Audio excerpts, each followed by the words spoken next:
clearly see the thicker, denser texture of the lotion. This is going to have more hold on the hair, giving us a longer lasting curl. Now the product is applied all the way through the hair, you can clearly see the beautiful shine and softness that the product has given it. At this point, you would have two options. You could leave the hair to dry naturally, allowing the product to form the shape and the curl throughout the day.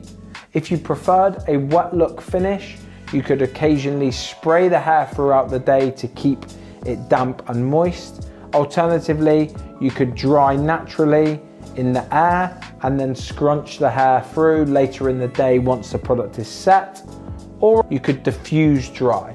It will give you more definition, more body, more volume, and often last longer as a finished look.